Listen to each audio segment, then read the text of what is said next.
Guerra dos Canudos foi um confronto entre os moradores da cidade de Canudos e o exército brasileiro, no qual mais de 25 mil pessoas foram mortas. Esta cidade era um vilarejo na Bahia, liderado por Antônio Conselheiro, um líder religioso, e na região moravam seus seguidores. Mas o que foi de fato a Guerra dos Canudos e quais foram as principais causas que deram início a ela?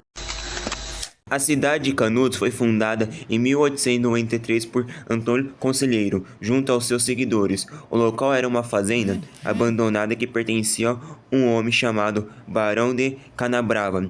Em meados de 1893, o conselheiro já tinha mais de 10 mil seguidores que se instalaram de vez em Canudos.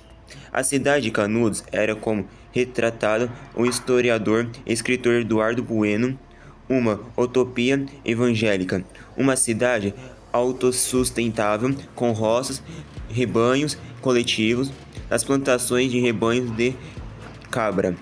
Canudos sobreviveu de forma independente, vendendo inclusive couro de cabra para os Estados Unidos. Durante o período da fundação de Canudos, outras tensões surgiram.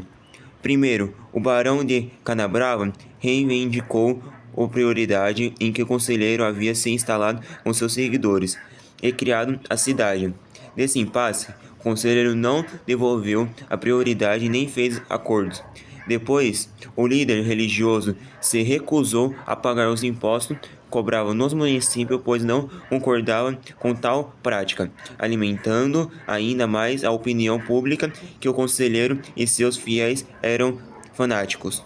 Antônio Vicente Mendes Maciel, apelidado de Antônio Conselheiro, nasceu em Quixerobim, no Ceará, em 13 de março de 1830, de tradicional família que vivia nos sertões entre sua terra natal e Boa Viagem. Foi comerciante, professor e advogado prático nos sertões de Ipu e Sobral. Após sua esposa tê-lo abandonado em favor de um sargento de força pública, passou a vagar pelos sertões em uma andança de 25 anos.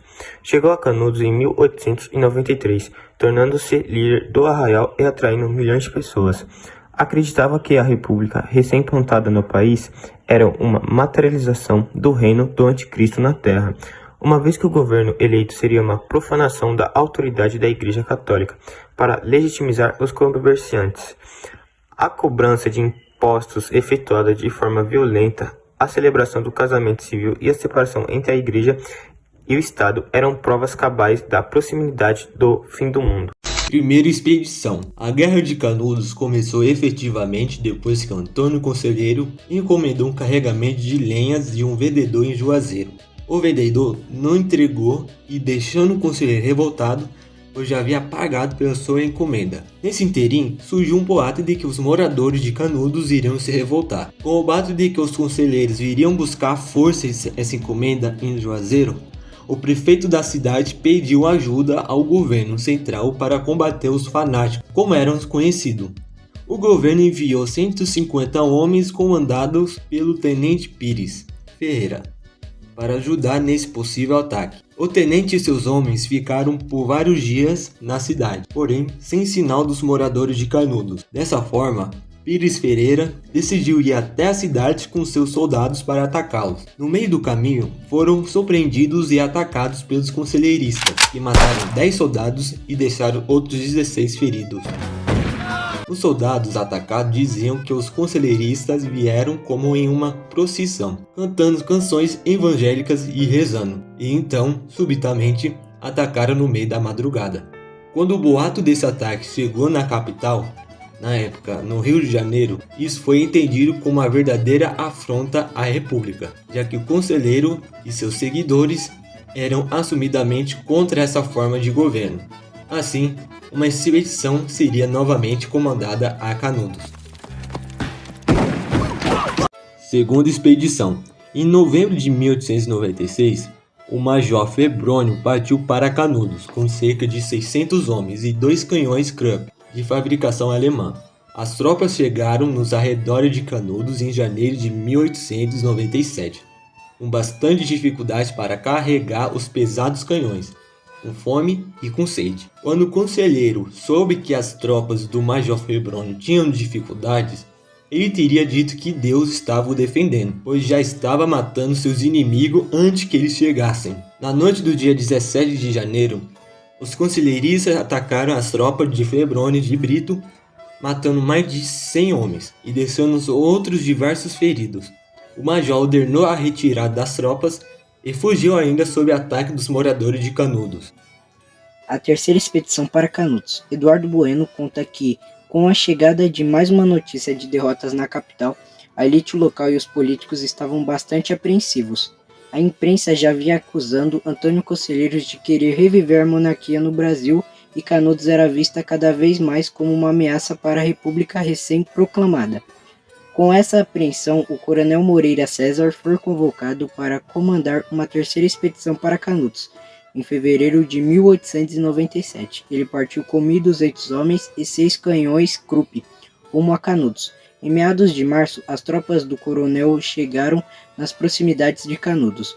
Logo no primeiro ataque, ordenado por Moreira César, algumas dezenas de homens foram mortas, enfurecendo o coronel, que ordenou uma investida completa dentro da cidade. No interior de Canudos, os moradores se esconderam e emboscaram as tropas, matando centenas de homens, incluindo o próprio coronel Moreira César, que levou um tiro na barriga. Antônio Conselheiros e seus seguidores vinham vencendo consecutivamente as tropas do governo, mas sua sorte estava por acabar com a próxima expedição a Canudos, que foi a última expedição para Canudos. Com mais uma notícia de derrota das tropas do governo, o pânico havia tomado a cidade, levando inclusive à morte de 2 editores de jornais no Rio de Janeiro, numa tentativa do governo de impedir a propagação das notícias sobre o Canudos em maio de 1897. O próprio ministro da Guerra convocou diversos oficiais do exército para combater de vez Canudos. Antônio Conselheiro e seus fiéis. O general Arthur Oscar foi o responsável pelo comando da operação, convocada por 5.000 homens, levando 700 toneladas de munições, vários canhões em um enorme canhão chamado de A Matadeira, com cerca de 3 metros de altura. As tropas chegaram em junho nas redondezas de Canudos. Durante todo o mês de junho, as tropas de Arthur Oscar tentaram fazer pequenas investidas em Canudos, prendendo praticamente todos os confrontos, deixando mais de 1.000 soldados mortos.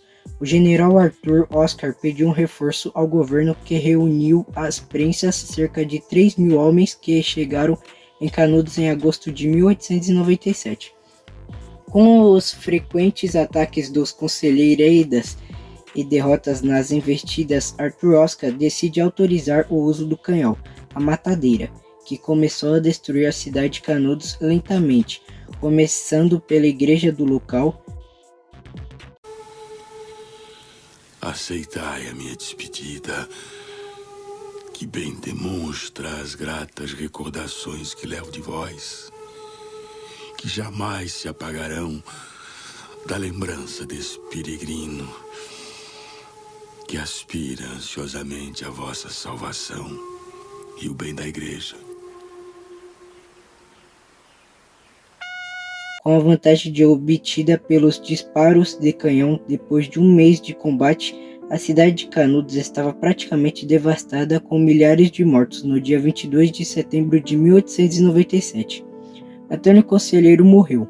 Não se sabe a causa da morte, mas a maioria dos historiadores defende que teria sido por problemas intestinais.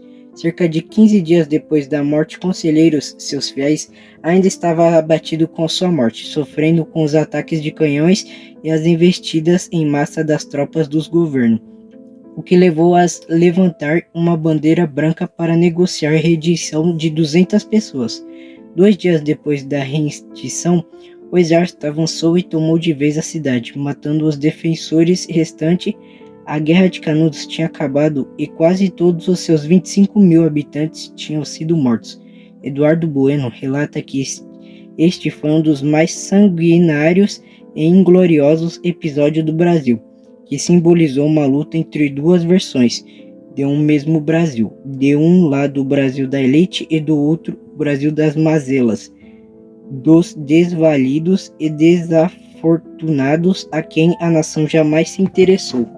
A Guerra de Canudos foi um dos principais conflitos que marcaram o período entre a queda da monarquia e a instalação do regime republicano no Brasil.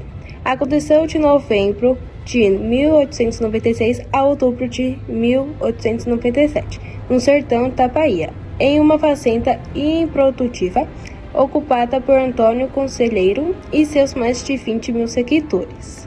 Teve caráter messiânico por conta das pregações do beato, mas envolvida a luta contra a fome, a miséria e a seca nordestina, região desassistida pelo governo federal que passava naquele momento pela transição da monarquia para a república.